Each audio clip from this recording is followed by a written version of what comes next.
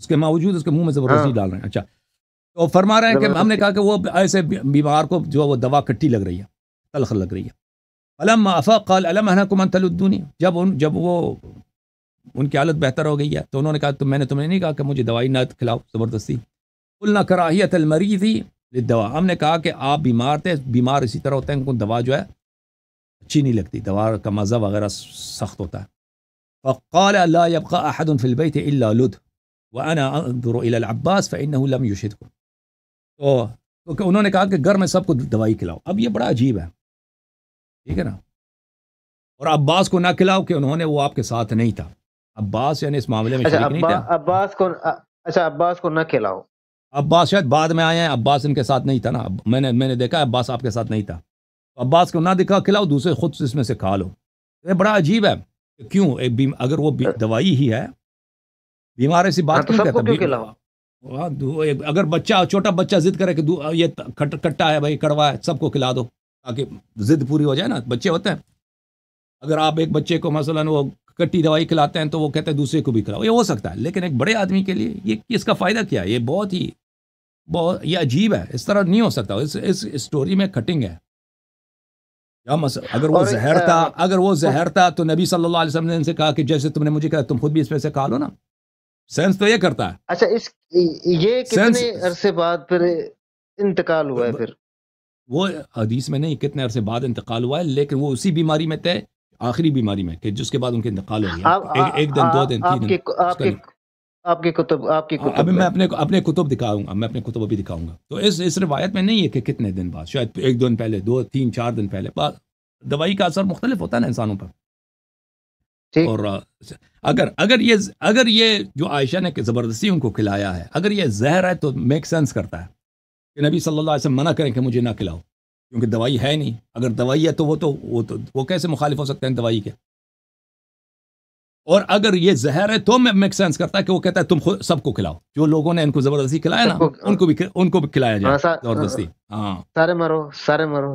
ہاں، تاکہ اگر تم واقعا کہتے ہو دوائی تو تم خود بھی کھا لو نا اس میں سے. عباس کو نہ کھلاؤ، عباس تمہارے منصوبے میں شریک نہیں ہے، تبھی میک سینس کرتا ہے. اچھا وَإِلَّا یہ دوائی ہو، انہوں نے یہ میک سینس ہی نہیں کرتا، یعنی اس کی کوئی مطلب ہی نہیں بنتا. اچھا اب یہ جہاں تک اس بات کا تعلق ہے کہ رسول پاک صلی اللہ علیہ وآلہ وسلم کو زبردستی دوائی کھلائی گئی ہے، تو میں آپ کی خدمت میں کچھ احادیث آپ کی خدمت میں پیش کروں شیعہ کتب سے.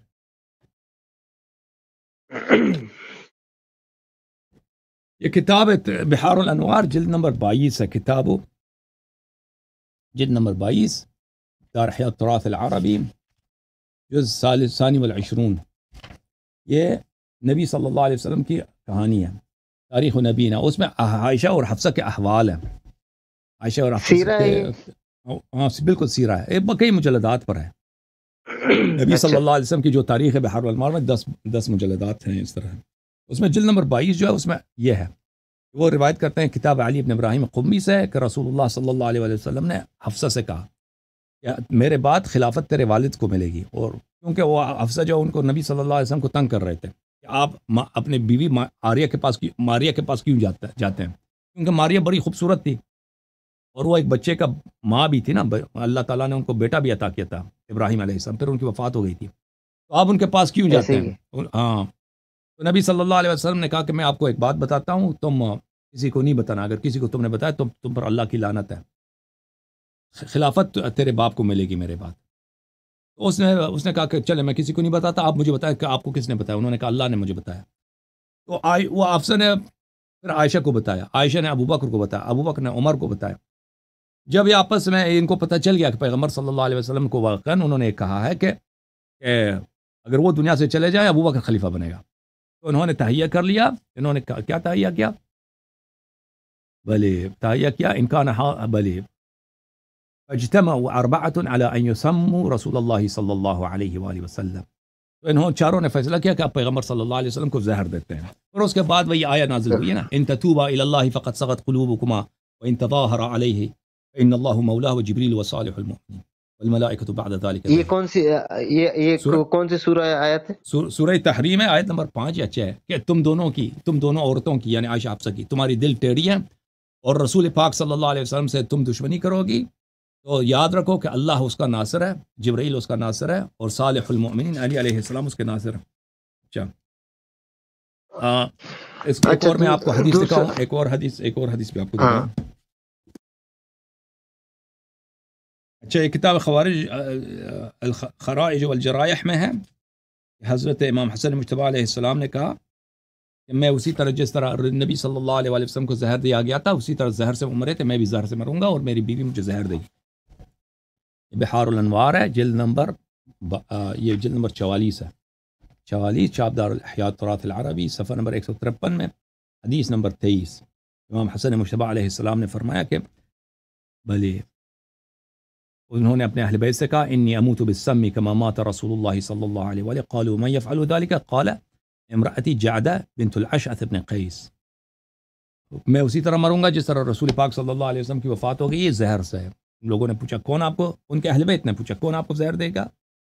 انہوں نے کہا میری وائف، میری زوجہ جعدہ ابن اشعث ابن قیس۔ اشعث ابن قیس جو تھا وہ ایک صحابی تھا، اور وہ ابو بکر کا بہنوئی تھا، تو اس کی بیٹی سے امام حسن علیہ السلام نے کئی شادیاں تھیں، ایک انہی سے شادی تھی ان کی بیٹی سے، اس کی بیٹی سے، تو اب اس نے ابو بکر کی جو ہے بتیجی بنے گی، ابو بکر کی بتیجی یا ستیلی بتیجی، اس طرح اس نے ابو بکر کی بتیجی سے بتیجی امام نے حسن کی شادی تھی، بہنوئی سے، نہیں بھانجی سے، ان کی بانجی سے، ابو بکر کی بانجی نے، بانجی سے۔ انہوں نے زہر دیا تھا۔ جی ہم اوکے، مزید بولا۔ اچھا دوسرا یہ تھا کہ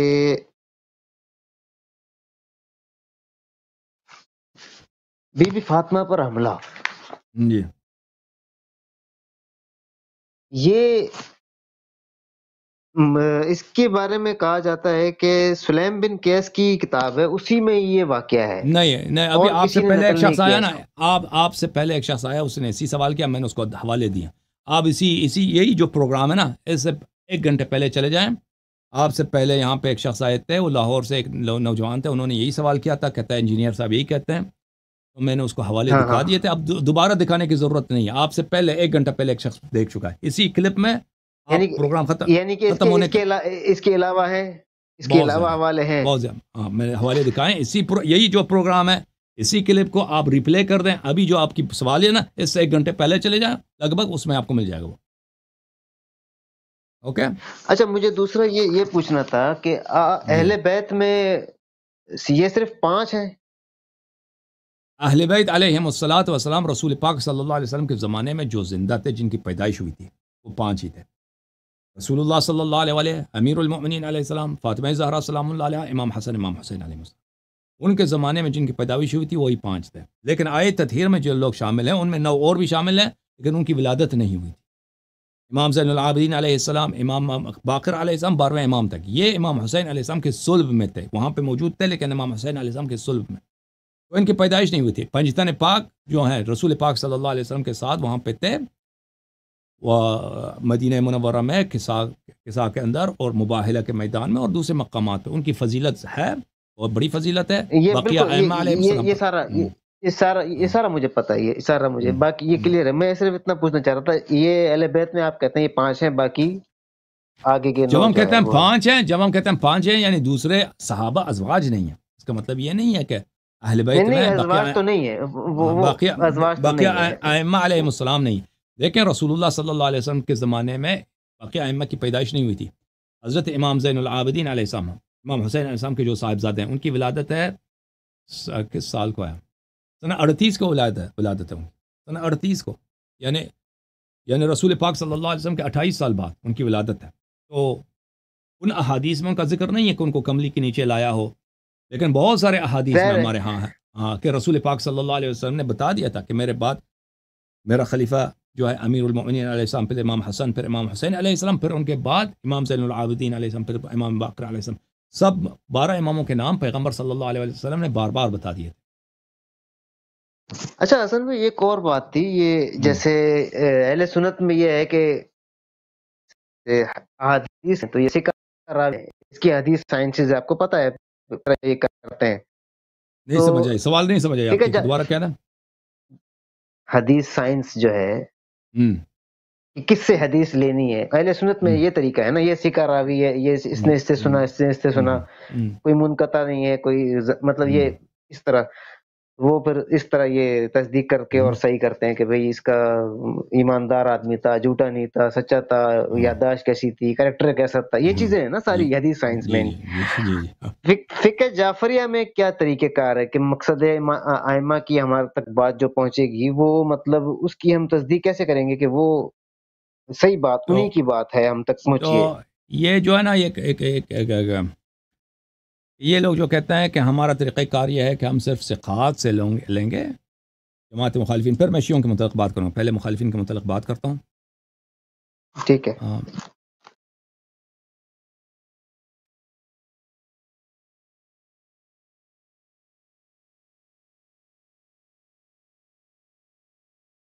دیکھیں ان کے اس بات پر کوئی اعتماد نہیں ہے. یہ کہہ رہے ہیں ہم صرف ثقات سے لیں گے. توثیق کیسے ہوتی ہے کہ فلان شخص اس کا حافظہ کیسا تھا، اس کا ذاکرہ کیسا تھا، یا اس کی جو ہے یادداشت کیسی تھی، سچا تھا جھوٹا تھا. یہ سب باتیں لوگوں کے اجتہاد ہیں، لوگوں کے نظریات ہیں. اوکے، بہت کم ایسے لوگ ہیں جنہوں نے کسی کو دیکھا ہے، شہادت دی ہے کہ اچھا آدمی تھا، برا آدمی تھا، یا ان کے جو شہادات ہیں یہ سب لوگوں کے اجتہاد. مثلا ایک شخص ہے 200 سال بعد آیا، وہ اپنے سے 150 سال پہلے والے آدمی کے متعلق کہہ رہا ہے کہ یہ سچا ہے یا جھوٹا ہے. یا مثلا ایک شخص 700 سال کے بعد آیا، جیسے ذہبی صاحب ہیں، جیسے ابن حجر عسقلانی 800 سال کے بعد آیا. وہ پہلی صدی دوسری صدی کے روات کے متعلق کہتا ہے کہ یہ صحیح ہے یا غلط ہے. تو ان باتوں کا کوئی بھروسہ نہیں ہے.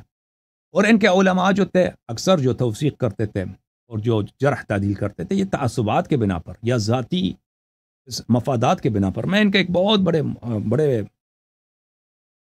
بڑے محدث ہیں اور بہت بڑے جرح و تعدیل کے بہت بڑے سورس ہیں، علی ابن المدینی، ان کا متعلق ایک جملہ دکھانا چاہتا ہوں.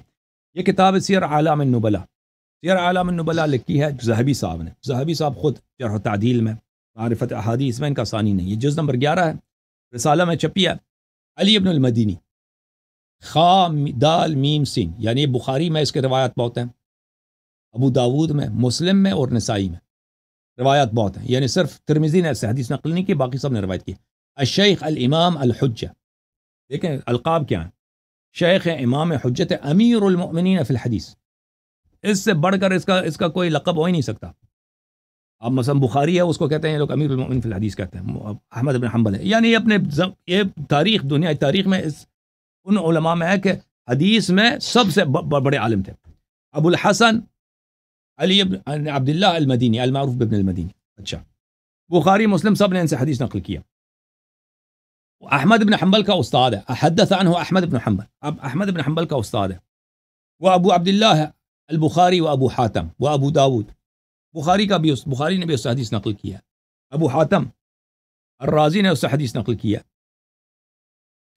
ان کے متعلق ان کے شاگرد ابو حاتم الرازی کہتے ہیں کان علی بن المدینی علم فی الناس فی معرفت الحدیث والعلل. علی بن المدینی اپنے زمانے میں علم تھے، یعنی علم بولتے ہیں جنڈا، یعنی اتھارٹی تھے، سب سے بڑے اتھارٹی تھے کس کے؟ معرفت احادیث کے اور روات کی پہچان میں. وکان احمد بن حنبل لا یسمیہ انما یکنیہ تبجیلا له. ما سمعت احمد سماہ قط. احمد کبھی احترام سے اس کا علی بن مدینی کا نام نہیں لیتے تھے، احترام سے ان کا نام نہیں لیتے تھے، ادب میں، احترام میں، کیونکہ ان کے استاد تھے. اور میں نے کبھی نہیں سنا کہ ان کا نام لے، صرف ان کے کنیے سے پکارتے تھے. اچھا، ابو الحسن کہہ کے پکارتے تھے. قیل لأبی داود احمد بن حنبل اعلم ام علی؟ فقال علی اعلم باختلاف الحدیث من احمد.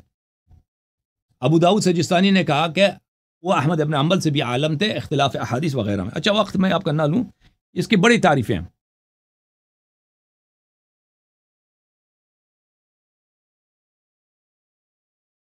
بغداد میں بنی عباس کی خلافت میں وہاں پہ ایک سلسلہ چلا تھا کہ اللہ قیامت کو نظر آتا ہے یا نظر نہیں آتا. اس پہ ابھی جیسے پاکستان میں مختلف بحث چلتے ہیں نا، اس زمانے میں یہ بحث بڑی عام تھی اور بہت ہی کہ اللہ قیامت کو نظر آئے گا نہیں آئے گا. ٹھیک ہے نا؟ اچھا، ہاں. تو اس وقت زمانے کا جو خلفاء تھے وہ کہتے تھے اللہ نظر نہیں آنے والا. ٹھیک ہے نا؟ تو وہ کہتے تھے کہ اللہ نظر نہیں آئے گا.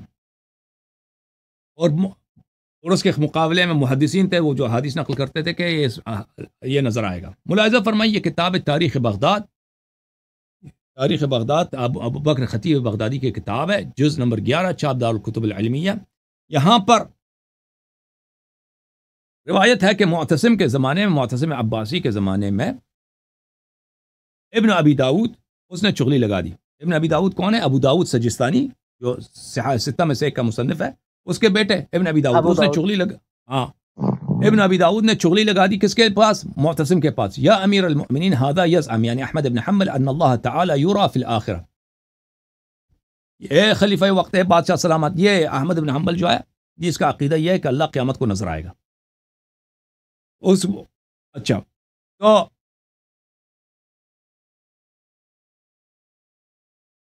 اس نے احمد کو بلایا، معتصم نے احمد کو بلایا کہ احمد ادھر آ جاؤ. احمد ادھر آئے. ما عندك في هذا؟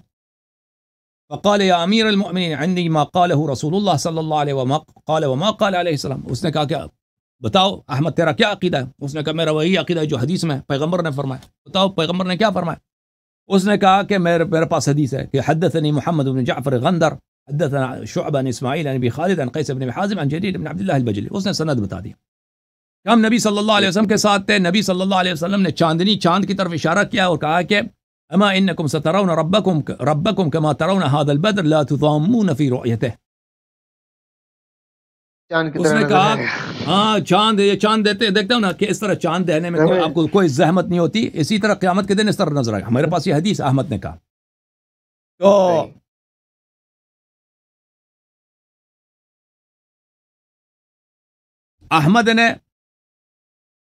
احمد تو بڑا خوش تھا. احمد کے پاس دلیل ہے. احمد نے ابو داؤد کو کہا کہ تو نے بھائی میری چغلی لگا دی ہے، انظر اس کا کیا جواب دے گا. اس نے کہا کہ انظر فی اسناد هذا الحدیث.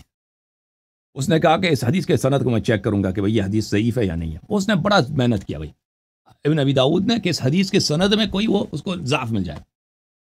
اس کو ضعف کچھ بھی نہیں ملا، اس میں کوئی ضعف نہیں ملا. تو اس نے کیا کیا؟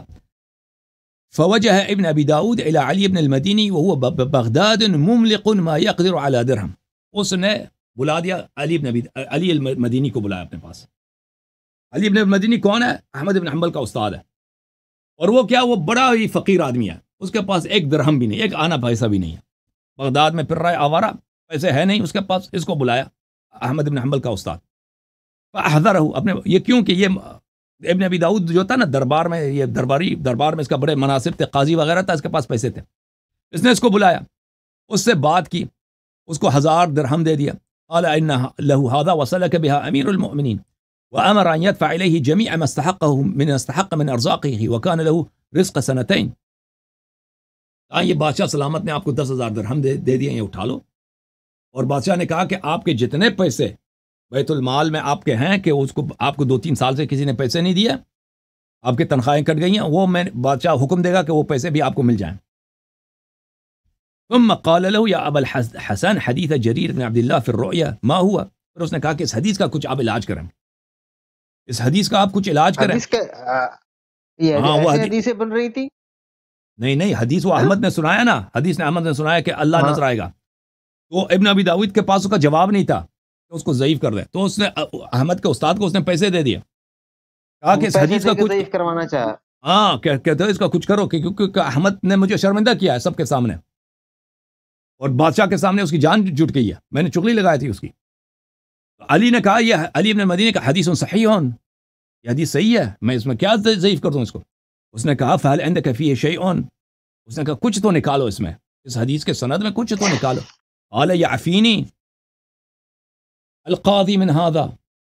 اس نے کہا کہ آپ ٹھیک آپ چیف جسٹس ہیں لیکن مجھے چھوڑ دیں اس حدیث کو میں کیا اس کو خراب کر دوں. قال یا ابا الحسن هذه حاجت الدهر.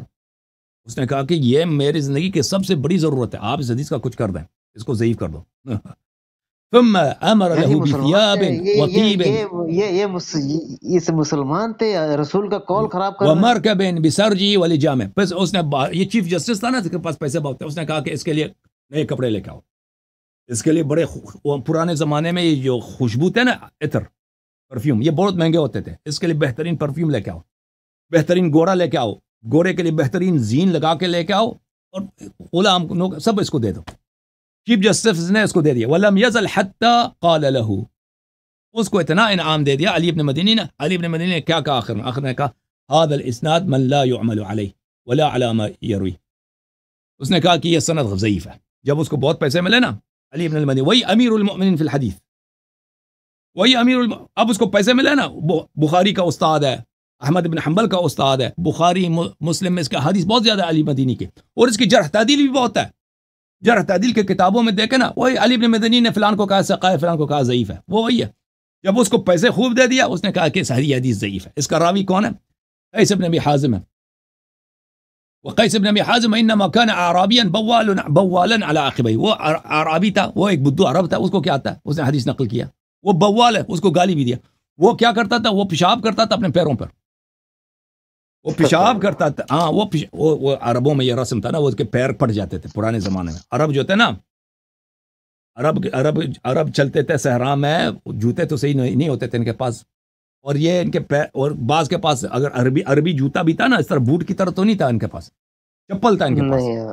وہ چپل سینڈل جیسا چپل ہوتا نا, اوپر تسمے ہوتے ہیں, اس میں ان کے پیر بہت پٹ جاتے تھے. تو ان کا عقیدہ یہ ہوتا تھا اسلام سے پہلے کہ اس پہ اگر پیشاب کریں اپنے پیروں پر تو وہ اس کے لیے مفید ہے, اس کی علاج ہو جاتی ہے. پیر میں جو ہاں دراڑیں آ جاتی ہیں, ہاں تو وہ جو ہے نا, وہ بہت سارے لوگ اس کو پیشاب کرتے تھے. تو رسول پاک صلی اللہ علیہ وسلم کو اس سے بھی بہت تکلیف ہوتی تھی مسجد میں, کیونکہ عربوں کی عادت تھی کہ وہ پیروں میں پیشاب کریں. تو فرماتے تھے کہ اپنے پیروں کو دھو کے آیا کرو. وہ جو روایات میں ہے کہ وضو کے بعد اپنے پیروں کو دھویا کرو, یہ نہیں ہے کہ وضو کے بعد یہ وضو کا جزو ہے, اس لیے کہ یہ لوگ پیشاب مسجد آ کے وہ خراب کرتے تھے مسجد کو. اچھی بات. تو علی ابن مدینی نے کیا کہا, یہ قیس ابن ابی حازم کی حدیث ہے. قیس ابن ابی حازم وہ وہی شخص تھا, اس کو اتنا, وہ ایک جھوٹا آدمی ہے, اس کے کسی حدیث پہ اعتماد نہیں ہے, وہ اپنے پیروں پہ پیشاب کرتا تھا. اچھا, فقبل ابن ابی داود ابن المدینی واعتنقه. تو اب ابن ابی داود بڑا خوش ہو گیا, گلے لگایا علی ابن المدینی کو, واہ واہ زندہ باد, تو نے مجھے زندہ کر دیا. اور اس کو فقبل ابن ابی داود ابن المدینی واعتنق, اس کو چومی بھی لگایا, بوسہ بھی دیا اس کو, وہ گلے بھی لگایا. فلما كان الغد وحضروا قال ابن ابي داود يا امير المؤمنين يحتج في الرؤيا بحديث جرير وانما رواه عنه قيس بن ابي حازم هو اعرابي بوال على عقبيه. اگلے دن پھر بادشاہ نے احمد کو بلایا, احمد ابن حنبل کی, پھر وہاں پہ اس کو حاضر کر دیا. بتاؤ تیرا کیوں عقیدہ ہے؟ تو چیف جسٹس وہاں پہ بیٹھا, چیف جسٹس نے کہا کہ دیکھ احمد یہ بوڑھا پاگل ہے, یہ کہتا ہے اللہ قیامت کو نظر آئے گا, اس کو پکڑ لو, اس کو کوڑے لگاؤ. یہ جو ہے یہ قیس ابن ابی حازم کی حدیث پکڑ کے آیا, وہ تو علی ابن المدینی کہہ رہا ہے, آپ کا استاد کہہ رہا ہے, وہ تو جھوٹا آدمی ہے, اس کی حدیث ضعیف ہے. احمد کو جب پتہ چلا نا, فعند ذلك قال احمد بعد فحين اطلع لي ذلك علمت انه من عمل علي بن المديني فكان هذا واشباهه من اوكد الامور في ضربه. احمد نے جب دیکھا کہ یہ بڑا خوش ہے آج, چیف جسٹس کی طرف دیکھا کہ یہ بڑا خوش ہے آج اور مجھے کہہ رہا, تو اس کو پتہ چل گیا کہ علی ابن مدینی نے اپنا کام کر دیا, اس نے اس کو رشوت دے کے حدیث کو ضعیف بنا دیا. اور اسی وجہ سے احمد ابن حنبل کو کوڑے پڑے تھے, اس زمانے میں جیل گیا تھا بہت, اس کو جیل میں بڑی عذاب بھی ہوئی تھی. اچھا, پھر اس کے بعد خطیب بغداد قلت ما حكى عن علي بن المديني في هذا الخبر من ان قيس بن ابي حازم لا يعمل على ما يرويه لكونه اعرابيا بوالا على عقبيه فهو باطل, بل وقد نزه الله عليا قول ذلك لان اهل الاثر وفيهم علي مجمعون على احتجاج بروايه قيس بن ابي حازم وتصحيحها. کہتے ہیں یہ بات جو علی ابن المدینی سے مروی ہے اس حدیث میں, یہ قیس بن ابی حازم ایسا نہیں تھا, وہ جھوٹا نہیں تھا, اس نے پیسے لے کے ایسا کیا ہے. تو وہ خود دوسری مقامات پہ علی ابن المدینی نے شہادت دی کہ وہ قیس صحیح آدمی تھا, لیکن یہاں پہ پیسے جب اس کو ملے ہیں تو کہنے کا مقصد یہ ہے میرے عزیز, یہاں پہ اس کو پیسے ملے ہیں, اس نے حدیث کو صحیح بنا دیا, حدیث کو ضعیف کر دیا. تو اسی طرح دوسرے بہت سارے مقامات ہیں, اس کی تعداد بہت زیادہ, اگر میں کسی وقت بات کروں کہ تعصب کے بنا پر, بالخصوص تعصب کے بنا پر, جب اندازہ ہو جاتا تھا, اکثر آپ کو بھی سنا ہے سکیم بخاری, تعصب کے بنا پر یہ روات کو تضعیف کرتے تھے, روات کی تصحیح کرتے تھے. نہیں تو شیعہ کے پاس کیا ہے, ہاں شیعہ ہمارے پاس جو ائمہ ہاں کے تو پہنچیں گی حدیث شیعوں ہیں کے ان کی پاس کیا ہے مطلب میرے محترم ناظرین؟ یہ ہے شیعوں کے پاس، دیکھیں کہ ائمہ طاہرین علیہم الصلاۃ والسلام نے اپنے زمانے میں، امیر المؤمنین علیہ السلام کے زمانے میں اور بقیہ ائمہ ٹھیک طاہرین علیہ السلام کے زمانے میں کہ حدیث کی کتابیں لکھی گئیں، ٹھیک ہے نا؟ تو ہمارے جو احادیث ہیں اس میں سے سند کی ضرورت نہیں ہے، کیونکہ وہ کتابیں انہی زمانے میں لکھی گئی ہیں۔ ان کی کتابوں میں شیعوں کے پاس ہزاریں کتابیں کس وقت لکھی گئی ہیں؟ امیر المؤمنین علیہ السلام کے زمانے میں، امام حسن علیہ السلام کے زمانے میں، امام حسین علیہ السلام کے زمانے میں، اور بقیہ ائمہ طاہرین علیہ السلام کے زمانے میں۔ اور یہ کتابیں شیعہ مصنفین لکھتے تھے، اس کی دلائل بہت زیادہ ائمہ علیہ السلام کی خدمت میں پیش کرتے تھے، اور وہ پھر تصحیح فرماتے تھے، اور پھر دوسرے شیعوں کو کہتے تھے کہ فلان کتاب صحیح ہے، اس سے حدیث تم لے لو۔ اور یہ ان میں سے بہت ساری کتابیں، مثلا کتاب سلیم بن قیس ہے، وہ امیر المؤمنین علیہ السلام کے زمانے میں لکھی گئی۔ بہت ساری کتابیں ابھی تک ہمارے پاس بچی ہیں، اور ہماری جو کتابیں مشہور معروف ہیں، مثل کتاب کافی ہے، کتاب محاسن ہے، کتاب من لا يحضر الفقیہ ہے، کتاب بصائر الدرجات ہے، یہ انہی کتابوں میں سے لکھی گئی ہیں جو ائمہ اطہار علیہ السلام کے زمانے میں لکھی۔ یہ اس طرح نہیں ہے کہ کسی نے سنا ہے تو دوسرے نے تیسرے نے چوتھے سے نقل کیا۔ یہ لوگوں کے زبانیوں کی کہاوت نہیں ہے کہ لوگوں نے، اس نے فلانے نے اس سے سنا، فلانے نے اس سے سنا، فلانے نے اس سے سنا۔ یہ جو تو آپ کہہ رہے احادیث ہیں کے کہ ائمہ کی احادیث لکھی کے ہوئی ہیں خود کی لکھائی گئی ہیں، ائمہ کے املا ہیں، ڈکٹیشن۔ تو جملہ ہے؟ یہ جو احادیث کے ساتھ جو اسانید ہیں، یہ اسانید حدیث کے اجازات ہیں، نہیں یہ کس طرح انہوں نے کسی سے سنا ہو، فلانے نے فلانے سے سنا ہے، ٹھیک ہے؟ یہ اجازہ ہے کہ کلینی صاحب کے پاس ہزاروں کتابوں کے اجازے موجود ہیں، مختلف کتابوں سے وہ اپنے اجازے کے تھرو سند بھی ذکر کرتا ہے، حدیث کو اس کو پیش بھی کرتا ہے۔ تو اس کی دلیل بہت زیادہ ہے، اس کی دلیل زیادہ ہے۔ تو ہماری جو احادیث ہیں اس طرح نہیں ہے، ٹھیک ہے نا؟ اور شیعوں کو جیسے ابھی آپ کے پاس ابھی فی الحال دنیا میں معروف ہے کہ بخاری کی کتاب صحیح ہے، ہاں مسلم کی کتاب صحیح ہے، یہ مسلم نے لکھی۔ اس زمانے میں شیعوں کے پاس اسی طرح کتابیں ہوتی تھیں جن کی تائید ائمہ علیہ السلام نے کیا تھا، یہ کتاب صحیح ہے، اس پہ عمل کرو، فلان کتاب صحیح ہے، عمل کرو۔ تو انہی کتابوں میں سے کلینی نے اپنا کتاب کافی لکھا ہے، باقی علماء حدیث نے اپنی کتابیں لکھی ہیں۔ اوکے اوکے، شکریہ۔ لیکن میرا اصل تھینک یو جو سر۔ دماغ جی میرا جو اس طرف آپ کی طرف جو آیا نا، شیعہ کی طرف، جی وہ جب آپ نے یہ حدیث بتائی کہ ہم، قرآن شریف لے کر آئے حضرت علی ہم، ابو بکر کے پاس، ہم، لے کر آئے، انہوں نے نہیں جی لیا، جی، کیوں نہیں لیا؟ اس کی مقصد وجہ یہی ہے، بات تو اس کی وجہ یہی ہے۔ اور پھر ان کا دفاع ہم کیوں کر رہے ہیں، ابو بکر اور عمر کا؟ تم بات ان یہ کی تو خلافت کی کوئی دلیل ہی نہیں بڑی ہے نا۔ بالکل تو بڑی کلیئر بات ہے۔ یہ تو ایک بندہ قرآن لے کر آ رہا ہے اور آپ قرآن نہیں لے رہے ہو، خود سے جمع کر رہے ہو۔ جی بالکل۔ اصل اوکے میرا جناب، جو آپ کو مینٹالٹی اس طرف گیا۔ ندیم بھائی کوئی وہ بھی دکھائے، نوحے بھی سنائے نا۔ جان سے نام ہے میرا۔ تھینک یو میرے بھائی، خدا حافظ، اللہ آپ کو عزت دے، بہت مہربانی، خوشی ہوئی آپ سے بات کر کے۔ اللہ تھینک یو سر، اللہ آپ کو عزت۔ اوکے، سب لوگوں کا بہت بہت شکریہ، سب جن لوگوں نے پروگرام دیکھا، جو لوگ ممبر بنے، جن لوگوں نے حوصلہ افزائی کی، جن لوگوں نے کال کیے، سب کو سلام، سب کو دعا۔ آپ سب سے خدا حافظی کرتے ہیں۔